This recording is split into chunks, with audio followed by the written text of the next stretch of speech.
ਹੋਏ ਸਨ।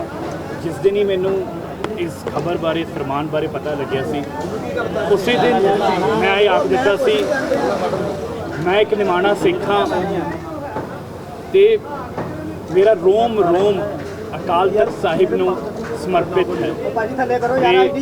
अज अकाल तख्त साहब के 5 सिख सवाना सामने जथेदार साहब सामने पेश होके ਜਿਹੜਾ मैं अपनी जी भुल है ਉਹਦੀ ਖਿਮਾ याचना मंगी है ਤੇ जो फरमान अकाल तख्त साहब तो जारी होया हरजोत सिंह एक निमाणा सिख होने के नाते इन बिन उस फरमान के उत्ते जिहड़ा है जो सेवा लगी है, जो धार्मिक सेवा लगी है, वो मैं इन बिन निभाऊँगा।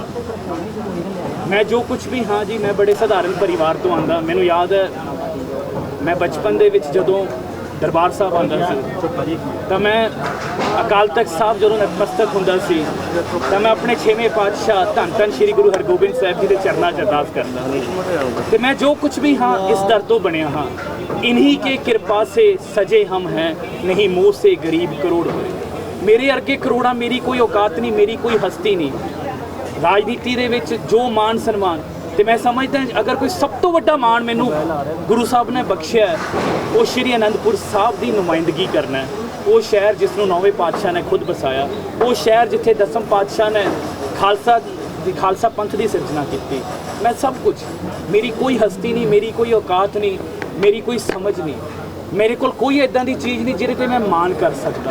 मैं मान सिर्फ अपने गुरु ते करदा, अपने 6वें पातशाह ते करदा ते गुरु साहब बख्शनहार है, गुरु साहब का तख्त बख्शनहार है, गुरु साहब की संगत बख्शनहार है। मैं क्योंकि अकाल तख्त साहब के उत्ते कोई दलील नहीं, कोई स्पष्टीकरण नहीं। मेरा सीस अर्पण है, मैं पहले किया सी कोई दलील, अज भी फिर पूछा मैं कोई दलील नहीं, कोई कुछ नहीं।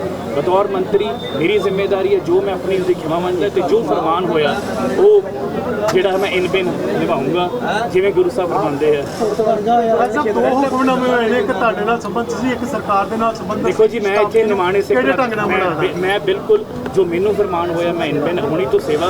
मैं तो इतने आने तो पहला भी तो देखा गुरु के महल दर्शन करके आया पैदल नहीं, पर मैं फिर जो भी होया उन्होंने करा। एक और मेरी बेनती है क्योंकि अकाल तख्त साहब तो सुनते कुछ नहीं तो कोई भी सवाल जवाब कोई भी मेरी बेनती है, ये मेरी निजी आस्था भी है, आप जी को भी बेनती है, मेरी निजी आस्था है। कोई भी मैं थानू एको स्टेटमेंट कि मैनू जो फरमान होया इन बिन मेरे लिए रब्बी हुक्म है, रब्बी फरमान है, 6वें पातशाह का फरमान है। तो इस दर दे हाँ जिथे जो फरमान हो जिथे जिथे जो फरमान है पूरे करेंगे। हाँ जी हुणी गुरु के महल तो होनी जावांगे, जिथे जिथे होगा आप जी को दसते रहांगे, पूरा करांगे। इत्थे आके अकाल तख्त का भी दसांगा। मेरे लिए मेरी फिर बार बार बेनती है कि कोई सवाल जवाब पावांगे तो मैं कोई नहीं, मेरे लिए अकाल तख्त साहब तो कुछ नहीं, मेरे गुरु का हुक्म है, मेरे 6वें पातशाह का हुक्म है। तो मैं उसको